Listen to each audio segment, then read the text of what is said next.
BRS ప్రధాన కార్యదర్శి RS Praveen కుమార్కు భద్రత తగ్గింపు, రాజకీయ కక్షాదింపు అని పెద్దపల్లి జిల్లా జేఏసీ అధ్యక్షుడు మొలమూరి శేఖర్ ఆరోపించారు. దీన్ని నిరసిస్తూ పెద్దపల్లిలో ప్లకార్డులతో నిరసన ప్రదర్శన నిర్వహించారు.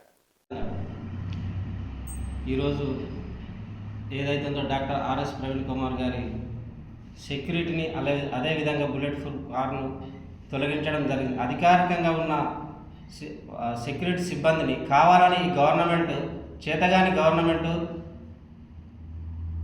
తీసివేయడం జరిగింది. ఇది సరైన పద్ధతి కాదు. ఏదైనా ఉంటే మీరు ఒక లెక్క ప్రకారం, ఒక పద్ధతి ప్రకారం చేయండి. ఈరోజు 9 6 గ్యారెంటీల పథకం పెట్టి ఒక్క గ్యారెంటీ కూడా అమలు చేయకుండా తులం బంగారం ఇస్తామని చెప్పి అనేక మోసపూరితమైన హామీలు ఇచ్చి అవి పక్కన పెట్టి వ్యక్తిగతంగా ఇలా మీరు చేసిన తప్పులను ఏదైతే ఉన్నాయో వాటిని ఆధారాలతో సహా ముందు పెడుతుంటే అది తట్టుకోలేక వ్యక్తిగతంగా ఈ విధంగా చేయడం సరైన పద్ధతి కాదు. ఇదే విధంగా ప్రజలను ఎలాంటి ఇబ్బందులు పడుతున్నారో వాటిపైన దృష్టి పెట్టాలి. రైతుల పట్ల, అదేవిధంగా కూలీల పట్ల, మహిళలకు 2500 ఇస్తా అన్నారు, అది పక్కన పెట్టి తులం బంగారం ఇస్తా అన్నారు, అది పక్కన పెట్టిరు. అనేక రకాల హామీలు ఇచ్చి మీరు గద్దెనెక్కిరు. వాటిని పక్కన పెట్టి ఇలాంటి వ్యక్తిగతంగా మీరు కక్ష తీర్చుకోవడం సరైన పద్ధతి కాదు. మీరు రానున్న రోజుల్లో ఖచ్చితంగా మీరు మూల్యం చెల్లించక తప్పదు. జైతన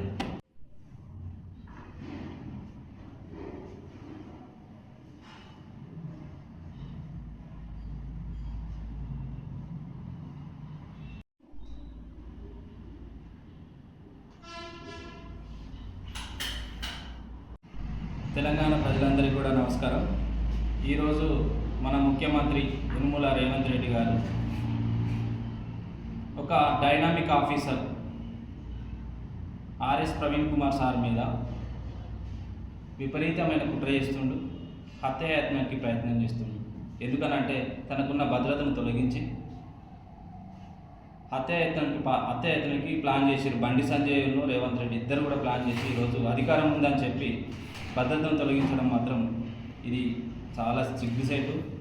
ఈ ప్రభుత్వం మీద ఆయన చేసిన హామీలు ఏదైతే రేవంత్ రెడ్డి చేసిన హామీలు ఏవైతే ఉన్నాయో దాన్ని ప్రజల పట్ల తీసుకెళ్ళి ఎండగడుతున్న విషయాన్ని భరించుకోలేక తనకున్న అక్రమాలను బయటికి తీస్తే తను చేసే అక్రమాలను మైనింగ్ కానీ, జీవో 17 మీద కానీ, అలాగే చేవెళ్ళ డిక్లరేషన్ కానీ, కామారెడ్డి డిక్లరేషన్ కానీ, అలాగే ఫోక్సో మీద, ముఖ్యంగా ఫోక్సో మీద తన ప్రాణ స్నేహితుడైన బండి సంజయ్ కుమారుని మీద మాట్లాడితే ఇంత కుట్రకు పాల్పడతానని ఎప్పుడు అనుకోలేదు. ఈ ప్రభుత్వం వచ్చినా కూడా అధికారులను కడుపులో పెట్టి దాచుకున్నారు తప్ప ఈ రకమైన కుట్ర చేస్తారని ఎప్పుడు అనుకోలేదు.